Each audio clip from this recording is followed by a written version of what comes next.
Des tomates, des potirons, des courgettes, des aubergines, des fruits et des légumes magnifiques qui ont poussé sans une goutte d'eau en pleine sécheresse. Un exploit réalisé chaque année depuis 15 ans par ce maraîcher hors norme. Ça, c'est des tomates qui ont poussé pendant la canicule. Sans eau? Sans eau du tout.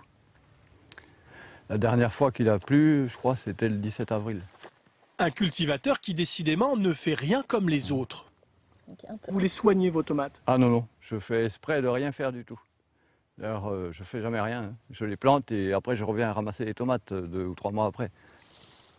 Il en récolte en moyenne 20 kilos par mètre carré, moitié moins que les tomates industrielles.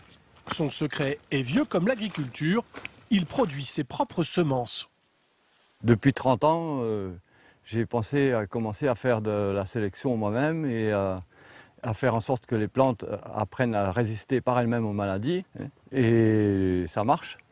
Cultiver sans irriguer, une obligation pour lui. Ces 3 hectares nichés au nord de Béziers n'ont pas d'accès à l'eau. Comme les graines industrielles n'étaient pas assez résistantes, il a dû rechercher des variétés anciennes. À chaque récolte, il les a replantées pour un résultat stupéfiant. Il n'y a même pas de mauvaise herbe qui a poussé là. Et les courgettes, elles ont poussé toutes seules. Je trouve ça moi-même extraordinaire.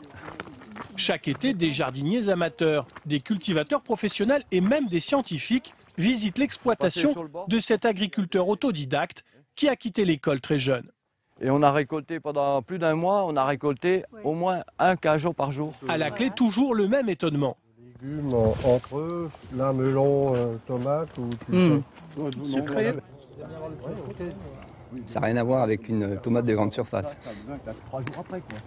Elles sont bonnes. Elles sont vraiment sucrées. Quand on voit la chaleur qu'il fait ici, et on se dit c'est dingue que ça arrive à pousser avec peut-être 35 degrés sans arrosage, quoi. Depuis l'an dernier, il ne vend plus ses fruits et ses légumes. Les noirs de Crimée. Mais avec sa compagne, ils en extraient chaque jour de précieuses graines qu'ils transforment en semences pour les vendre.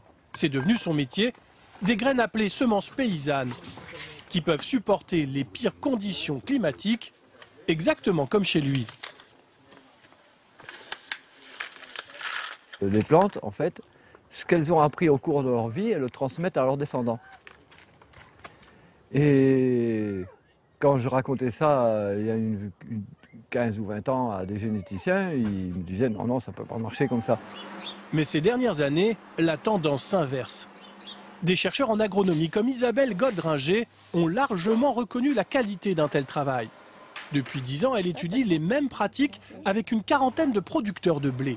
Selon elle, utiliser des semences paysannes permet de faire pousser légumes et céréales partout en France, même sans irrigation.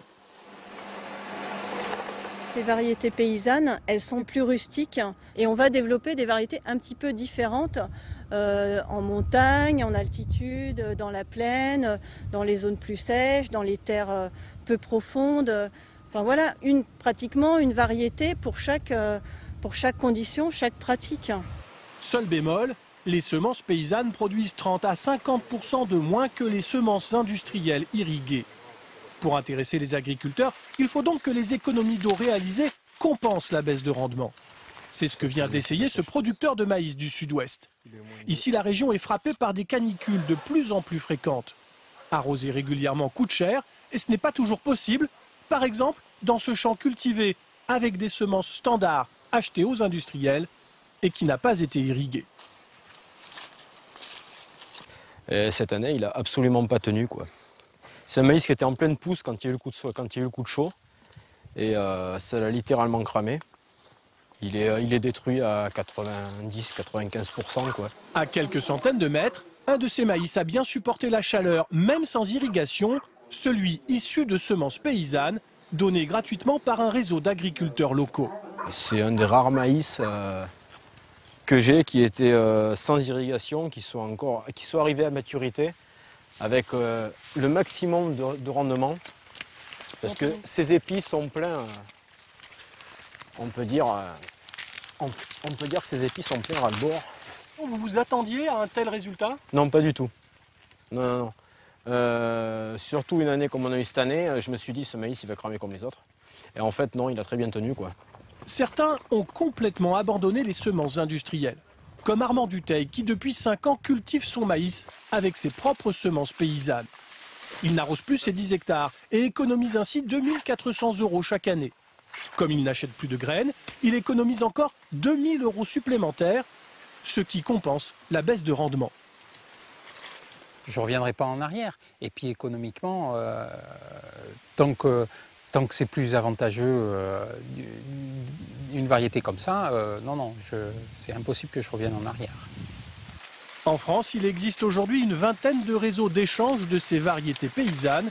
Un renouveau pour cette pratique agricole découverte il y a 10 000 ans et pourtant ignorée depuis un demi-siècle.